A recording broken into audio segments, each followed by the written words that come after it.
What's going on, guys? Welcome back to the channel. Welcome back to Survive to Thrive. We're surviving, but there ain't a whole lot of thriving going on right now in this market, but we're doing what we can, I guess, right? Now, a little predicament today that I'm gonna kind of talk about and see what y'all would do. And we're gonna kind of, right now it's still kind of an ongoing predicament. So we'll see what happens in the morning with it. But yeah, I just got back from vacation. Went on a cruise over my birthday, and I feel rejuvenated, I guess you could say. I don't know. Feel optimistic. I feel probably more optimistic than I should with how things are going in the market. But we're still here.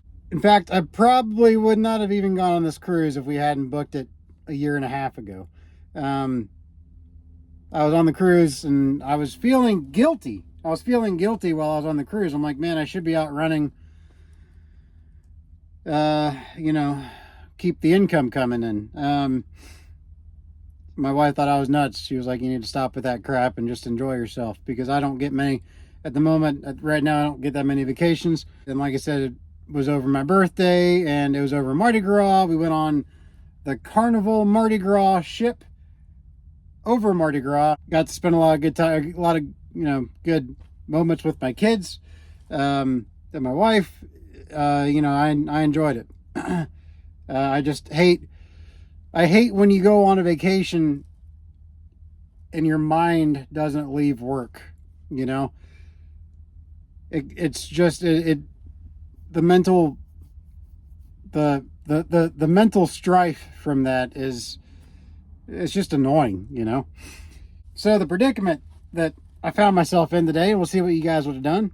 I booked a load with Coyote, and it picked up not far from where I parked the truck. Picked up in Vandalia, Ohio. It's a 2-stop load. So, of course, on the rate con, there's a specific order that they want you to make the stops. The first stop on the rate con is Springfield, Missouri. The second stop is Montgomery City, Missouri. They're about 180 to 200 miles apart. And the first stop, according to the rate con, has a smaller delivery window from 7:30 a.m. to noon. And the Montgomery City, which is the second stop on the rate con, has a 8 o'clock a.m. to 6 p.m. So I think that's why they made it the way they did, to deliver the one in Springfield first, which, by the way, that's where I'm at now, taking my break. I get there to the pickup in Vandalia. But typically when I have a multi-stop load, I double check before I even have it loaded that they're going to put the load in the right order. The first stop is going to be on the tail and the second stop is going to be in the nose. For obvious reasons. So I'll typically ask that, but this time I didn't really have a chance to. I mean, I did, but I didn't, because the way you check into this place, you just call on a phone, and then they're kind of in a hurry to get you off the phone and get you in a door and whatever. So after they got me loaded, which they got me loaded pretty quick, after they got me loaded, I double checked with the loaders when they came out to give me my bill of lading.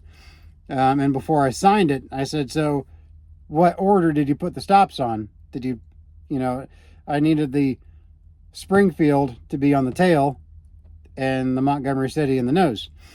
And they're like, no, we loaded at Montgomery on the tail, Springfield on the nose. And I said, I'm supposed to go to Springfield first, so that should be on the tail. The guy there were two loaders, and the one guy was kind of giving me a little grief. I don't know if he was really meaning to, or if he just kind of came off that way, but he was kind of being a little argumentative about it. And he told me, he said, we do these. He said, I've been doing this for 20 years. We always load we always load the Montgomery on the tail, because Montgomery is always the first stop. and then the second stop is always Springfield. So they do this often.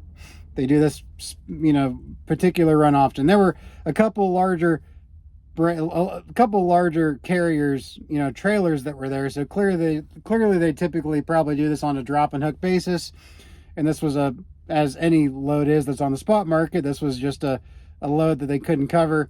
So they put it on the spot market, and Coyote did it a little bit differently than what they typically do.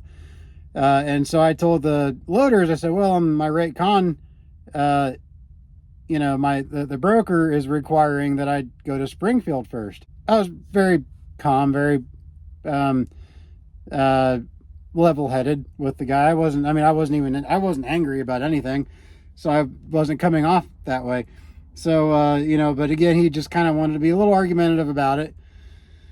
I said, I really need to call the broker and see what he wants me to do. I said, because,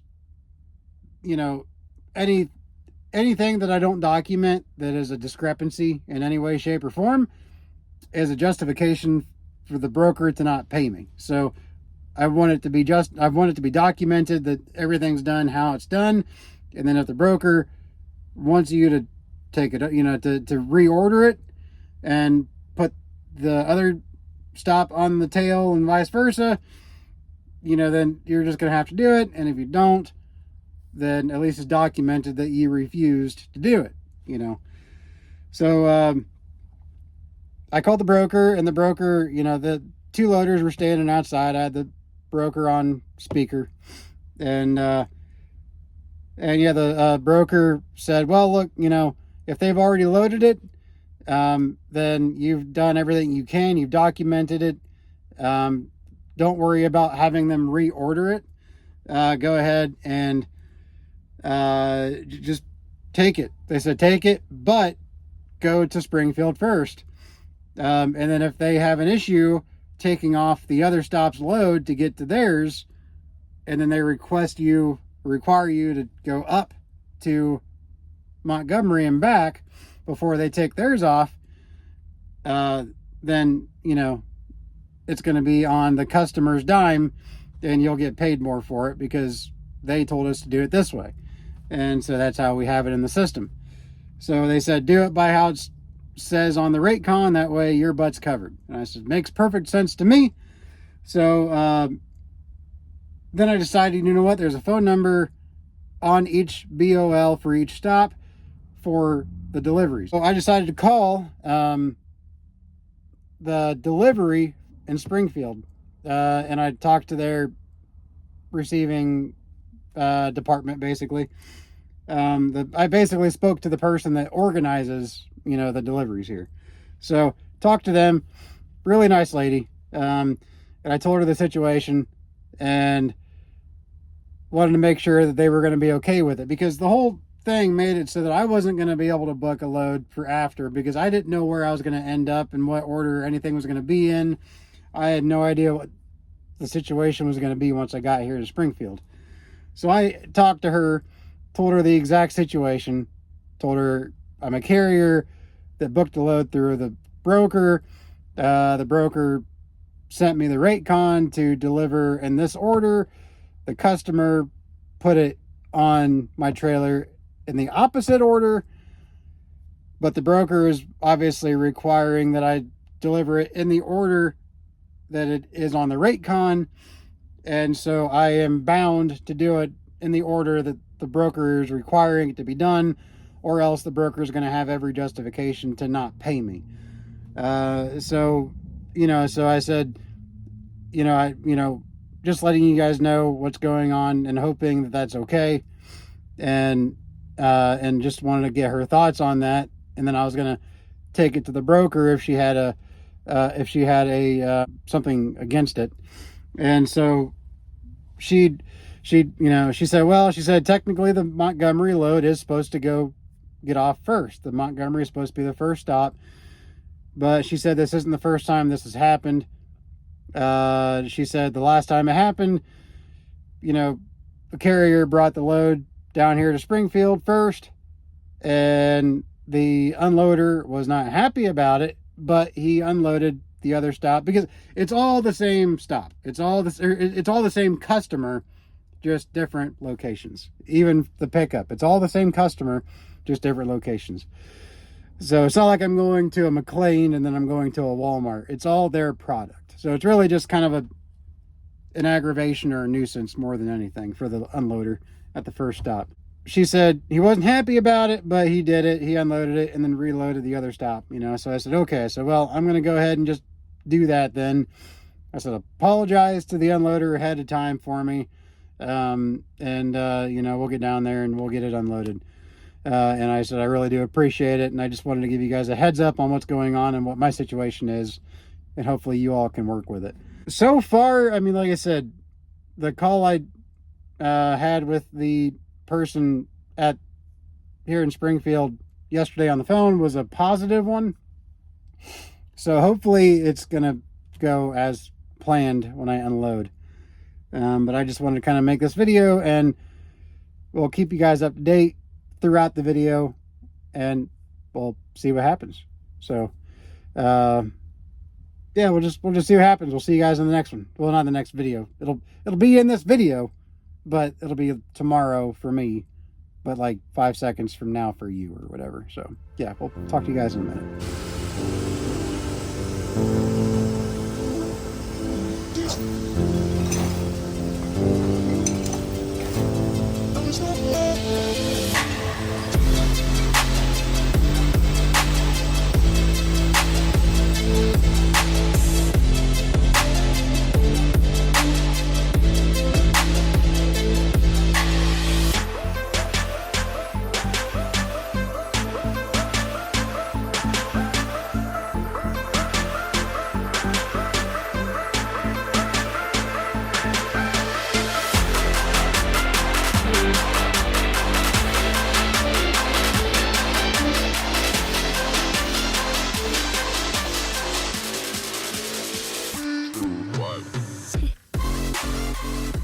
Dill pickles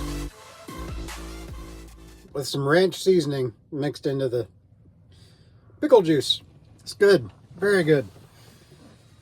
So anyways, I'm just going to go ahead and kind of give you guys an up-to-date on what happened today with this load that this video is about. As I mentioned on the in the earlier half of the video, I went through all the checks that I possibly could to make sure that they would unload me.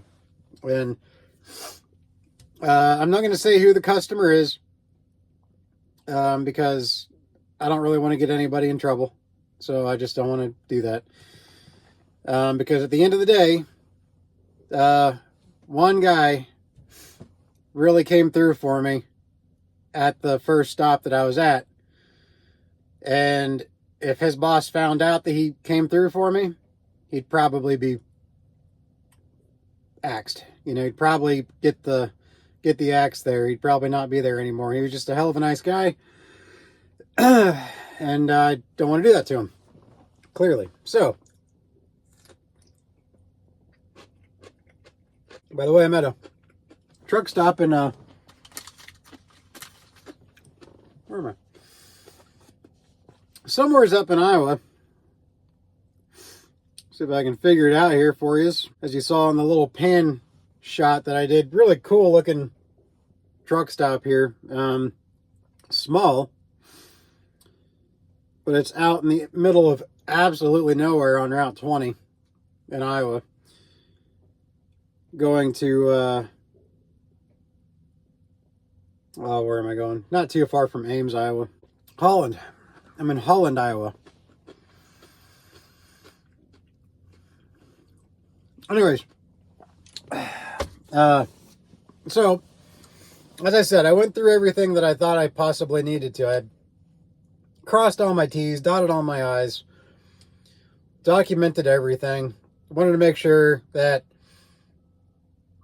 if anything went haywire, you know, if anything went awry, I could go ahead, you know, I'd still get paid. Everything would be good either way. I wake up, you know, my break wasn't going to be over until 10 this morning.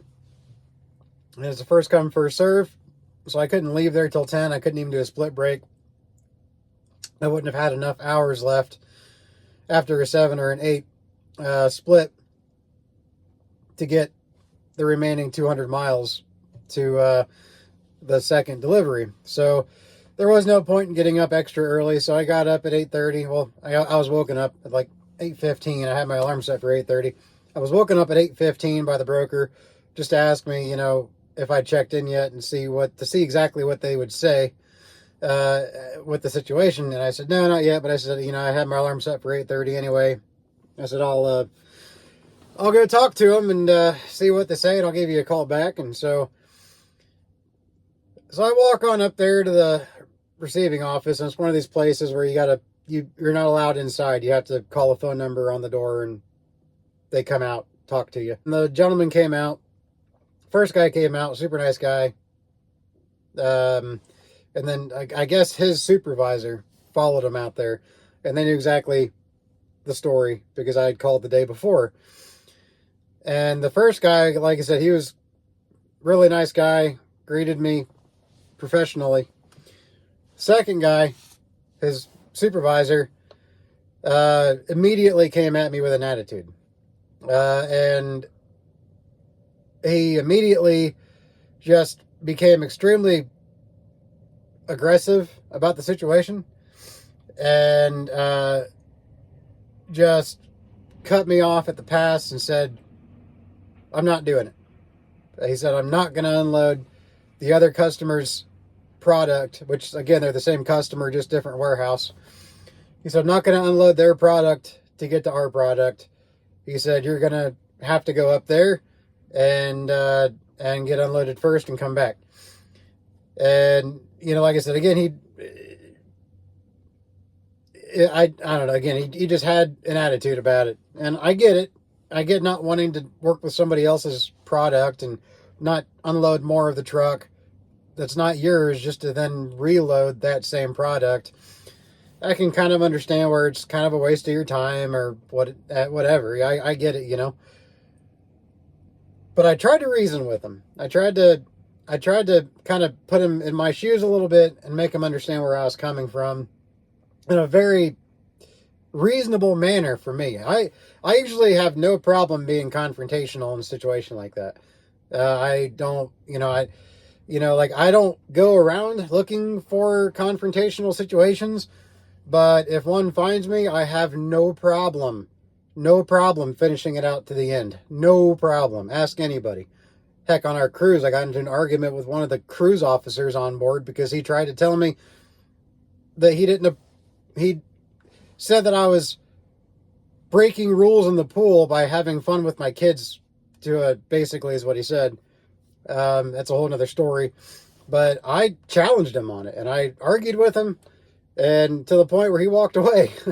He didn't want to deal with me. I was there to have a good time and to play with my kids, and I'll be damned if he was going to put a stop to it. I wasn't being reckless or anything, in my opinion. So I wasn't going to let him stop me. I paid good money to be there, and I paid good money to be there with my kids and enjoy it.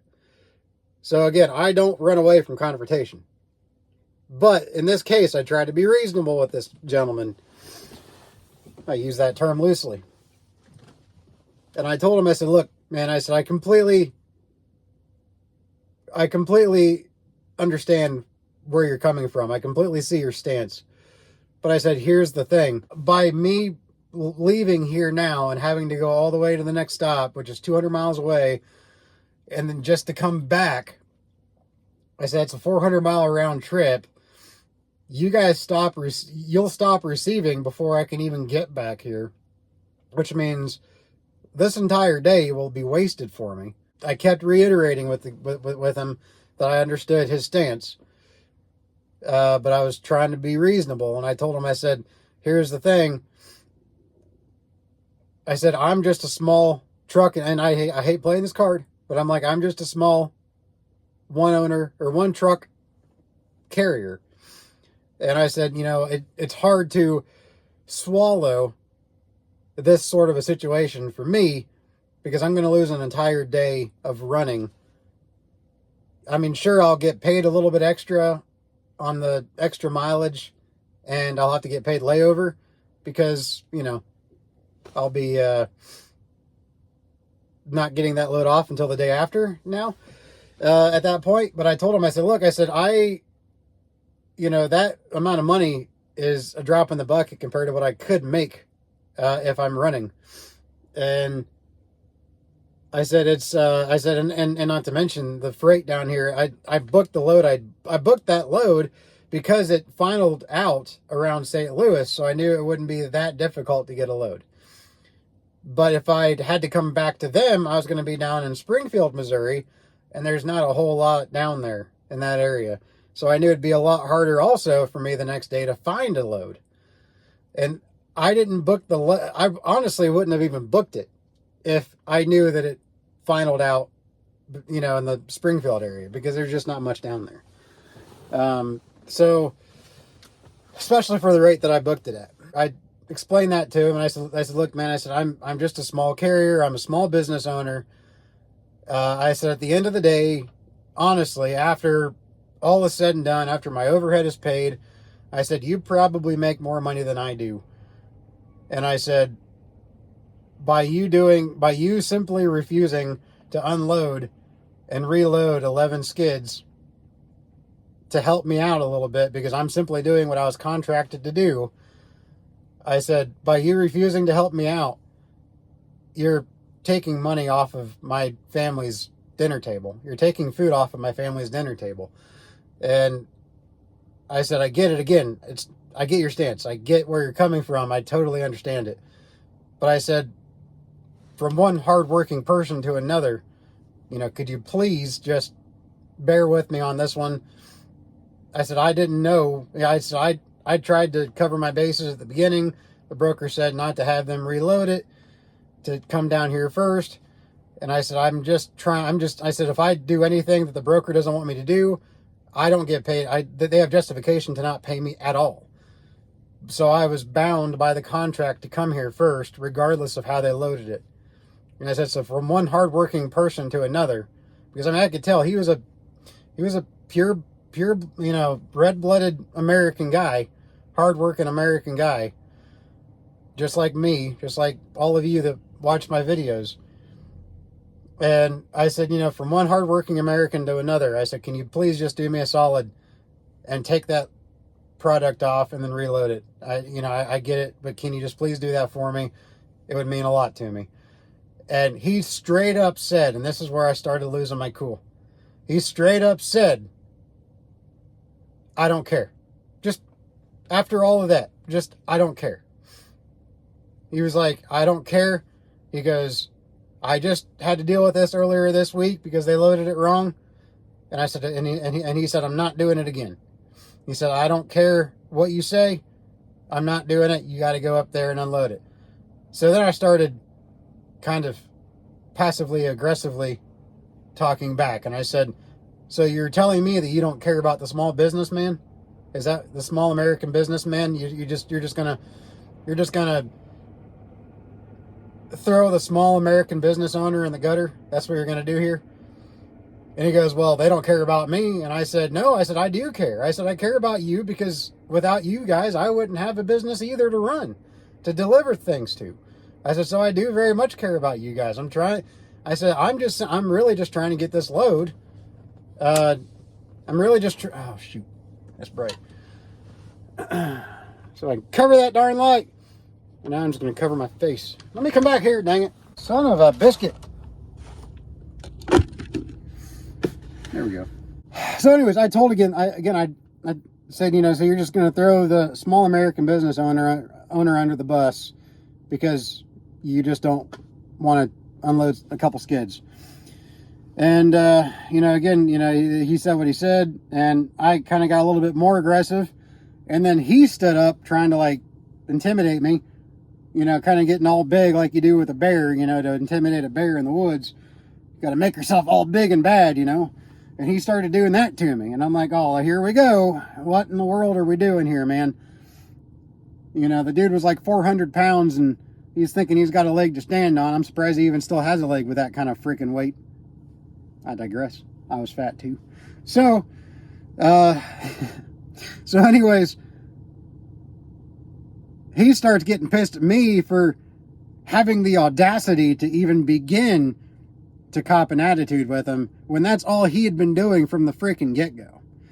And I started losing my shit. I mean, I didn't go off on him, but again, deep down, I was losing it. I almost let it go. And so I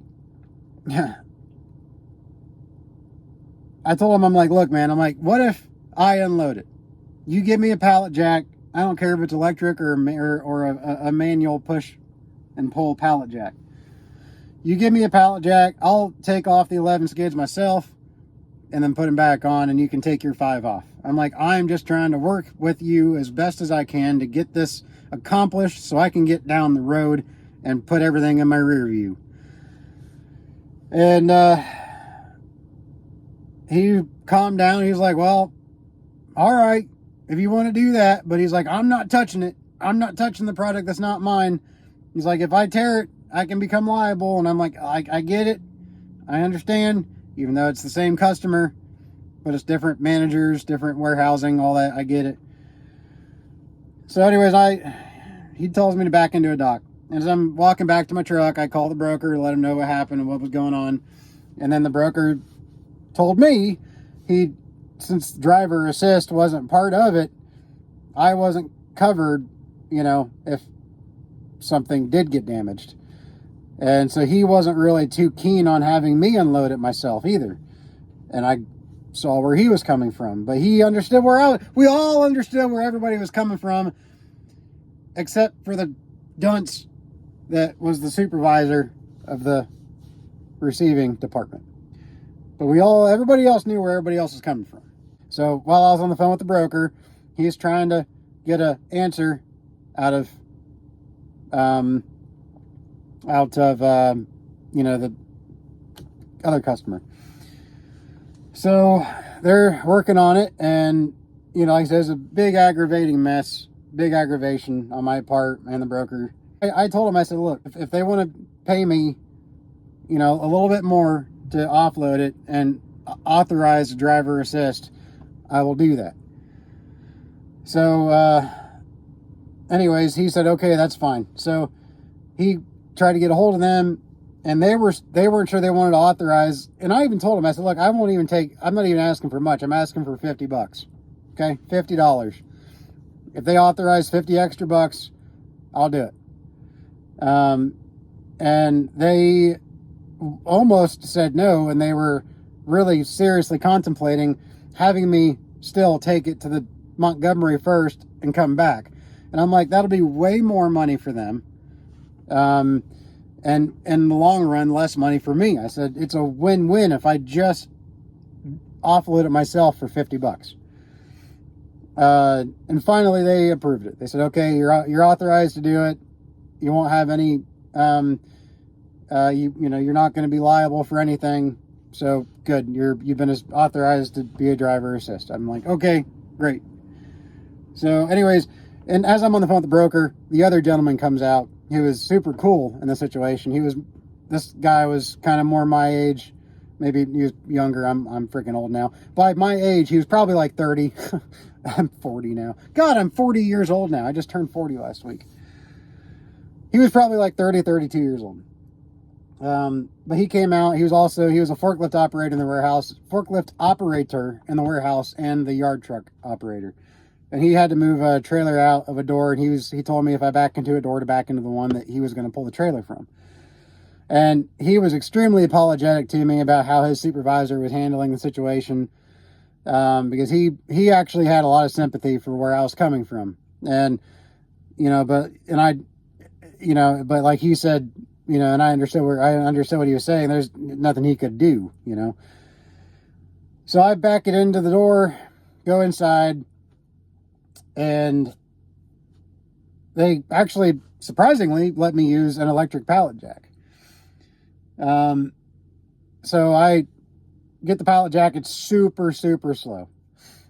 I get like 3 skids off, and the good guy, the nice guy, that ran the forklift, he came out to me and he was like, look, man, he's like, I got my boss to leave for a few minutes. I'm going to help you out, and I'm going to take the rest of this stuff off the trailer for you so that you can get in, so you can get out of here as fast as you possibly can, because that damn pallet jack was dreadfully slow. And so, you know, he really came through for me, and he had the rest of those pallets back off, including his own, and then back on, the other pallets back on, in like 10 minutes. And it was amazing. You know, I couldn't thank him enough. And, you know, he signed my paperwork, and off I went. And, you know, he apologized again about how his boss was handling the situation. And I told him, I said, look, I understand where he's coming from. I do. But I was just trying to reason with him and show and let him know that the only person that was going to be hurt in this situation wasn't the broker.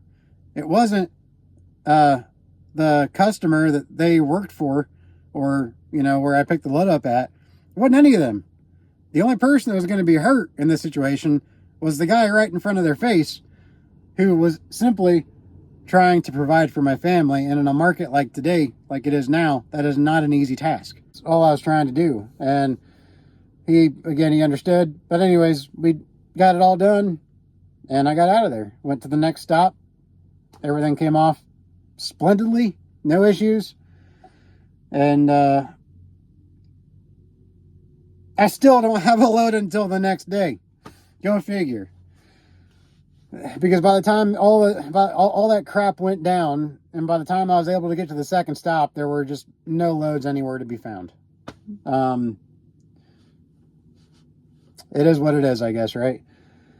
So, but I did find a load that picks up tomorrow morning first thing, and I'm right by there here in Iowa, and it pays pretty good. So I'm pretty happy about that one. It's about 1,100 mile drive. It picks up tomorrow on Wednesday, and if I can pick it up first thing in the morning, if I'm able to really huff and puff and get it to the receiver, I can have it offloaded by Thursday afternoon. I don't know if that's going to be a possibility, but I'm sure going to try. So if nothing else, it'll just come off Friday morning. But that way, if I can get it off on Thursday, it'll be like I grabbed it today, if that makes sense. And it'll make up for everything, you know. But yeah, I mean, like I said, it was just a headache, this load. First load back after my vacation. First vacation I've had in like a year and a half. My first load, I just thought about this. My very first load I've done as a 40-year-old was one of the biggest headaches I've had to deal with in a long time. But I really got to I wish I could shout out the company, but I just don't want to risk it. But I really appreciate what that guy did that unloaded my trailer, because he sped up the process probably 5 times, if not more, you know. But at the end of the day, it really didn't matter, because I still don't have a load at the end of this day. So, but the thought was there, and I really do appreciate what he did for me. His boss, on the other hand, do better, man. Do better. You know, I try to treat other business owners, I try to treat other hardworking people with as much respect as possible. I really do. Because, man, all of us out here are having a hard time. I'm not just talking about truckers. I'm talking about all these blue collar workers out here. It's not easy for any of us right now. Hopefully it gets better. But it's not easy for any of us. So I try to really assume that I don't know what's going on in this person's life. I don't know what they could be on the verge of, who knows what. And so I try to be as cordial and professional and respectful as I can with them. But when I'm doing so, and all it does is further escalate the aggression from the other person, what else do you do? You know, and when it comes to myself and my business, and when I say my business, I mean what I do to provide for my family, I stand up for it. And when he straight up said he didn't care, and, you know, and I get it, he doesn't have to care, but it was like he thought that by him not helping me, that he was socking it to the man. That's what I got from him. Was he was like, basically, he was thinking by him not helping me, he was going to be, you know, socking it to the, you know, to Big Brother, to the man, you know, when in all reality, like I said, the only person that was seriously going to be affected was me, a small business owner who, like I said, at the end of the day, probably brings home less money right now than he does after my expenses and overhead is paid for. And, you know, so it's like, man, just, you know, just do better, man. I'm sorry, but that was very unprofessional on his part, which, again, he doesn't care. And apparently the person that I spoke to there yesterday on the phone, when I thought that I was speaking to somebody with some authoritative, you know, power, was apparently his assistant. So that didn't do any good.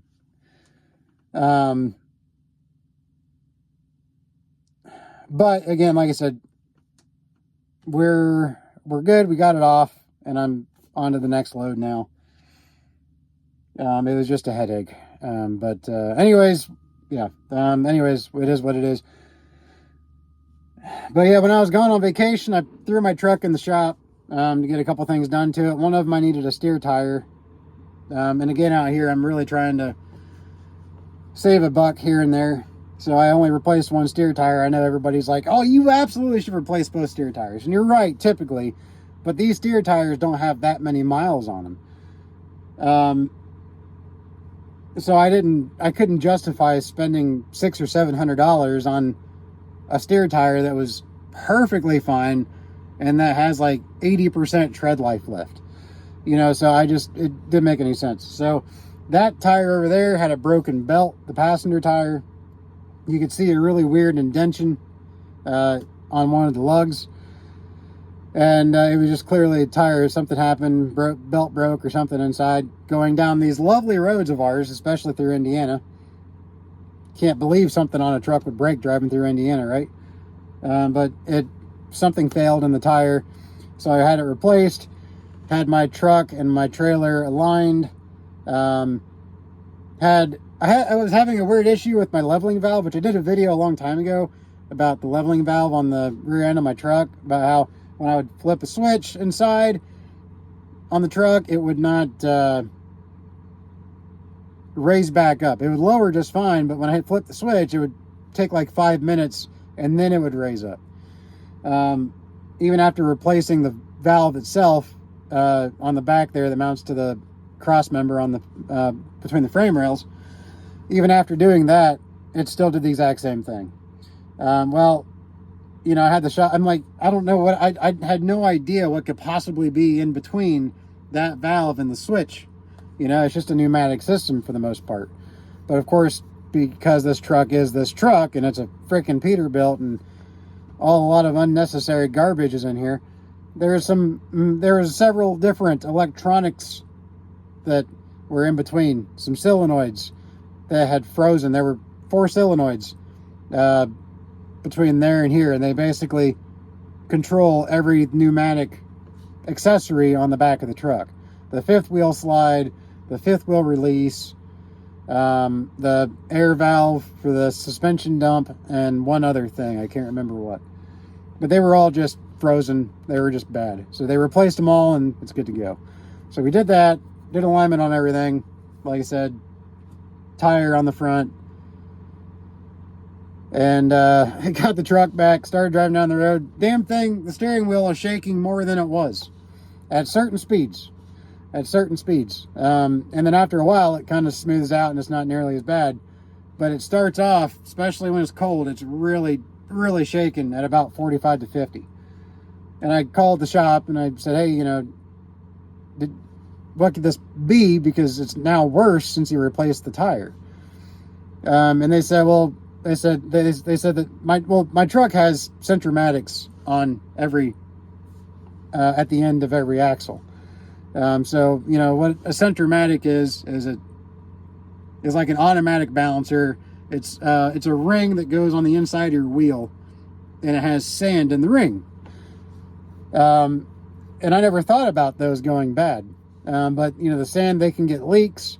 They can lose some of their sand, and it'll throw them off balance. The sand could get clumped up inside after just age. And, you know, basically it can just go bad. And I'm thinking that's probably what happened. But what the shop told me is because I had the centromatics on here, they didn't balance the tire, which makes sense. I mean, typically you won't balance a tire unless you request somebody to when you do a tire change if you've got centromatics, because that's the whole point of the centromatics. So they didn't balance the tire. So I'm thinking I've got bad centromatics. I'm going to just go ahead and have them remove the centromatics and balance both steer tires, and see if that works. Hopefully that does the trick. I don't know if it will. I imagine it will. It feels like an off-balance tire. It has that property to it. It has that feeling to it, you know, because it's only in certain speed bands, like 45 to 50. Then it smooths out until about 62 to 66. Then it smooths out again. So it just has that out of balance, you know, kind of, you know, feeling to it. So we'll hopefully get that taken care of. But yeah, guys, that is the gist of what happened. That's the whole story with this load. If you take anything from this video, be very careful when you have a load that is a multi-stop load and they load it wrong. Just there's not much you can do at that point unless you just, you know, unless you just want to have them unload your truck again and just drive away. Just leave that stuff on the dock, because at that point, you know, it's going to be a headache, because they expect that you're going to go to one place first, but the broker has contracted you to go to the other place first. So just understand that's going to be a no-win situation at that point, unless you just have them take it off and just drive away. That's really about the only thing you could do in that situation. And that's the first time I've been dealt that situation. And now I know. It was a learning experience for me. And it was, like I said, it was a very aggravation-filled learning experience. But like I said, it panned out, and I'm good to go now. So it's behind me. So we're good. But anyways, guys, that's about all there is to it. I'm going to go ahead and jump off here and relax and make some dinner, I guess, and edit this video. Not a whole lot going on right now, just been a whole bunch of edit. Like I said, we were on our cruise last week over my 40th birthday. Got to spend a lot of good time with the kids. And yeah, it was a good time. Like I said earlier in the video, for the first half of the cruise, I felt guilty for even being there. Felt like I needed to be working in the truck, continuing pulling in a revenue, because like I said, it's just bad out here, guys. It really is. The volumes are down. I really hope that things get better. We all have our opinions. I cannot think today. There's so many times I've been like, we all have our opinions on the current administration. But I really do feel like things are going to get better. I have faith that it will get better. It's kind of painful right now, but I think that we're heading in the right direction. But it's bleak at the moment. But I think if we all can keep our heads up, think positive, and try to keep above water for the time being, I think things are going to pan out. I really do. I think things are going to get better. We've just got to get through this hard part. I know that's easier said than done. You know, I've had my struggles, my fair share of struggles. And it's not the easiest market right now to deal with, especially when all you do, like me, all I'm doing is spot market. I really need to expand my horizon, I guess, and maybe start talking to some direct customers and seeing if they'll work with a one truck carrier owner operator, and see if you know, if need be, if I could find a good customer to work with and their only requirement was that I had a second trailer to drop with them so they could load it while I was delivering one load, they could load my other trailer. If that was their only requirement, I'd go out in a heartbeat and buy another trailer. I'd go out and buy another second trailer. If I could, you know, if I could buy another trailer, but, you know, make more money in doing so, that's what an investment is. That's what an investment in your business is. Like they say, it takes money to make money, and it's not easy, but that's what it is right now in this market. You can't just spin the globe and stop it and point to a place on the map and say, I'm going here and I'm going to get $4 a mile. It don't happen anymore. So you just got to make do with what you can, you know, when you're on the spot market. So I wouldn't be a bad idea to start talking to some customers. So guys, y'all have a good one out there. Be safe, keep surviving, and do your best to thrive.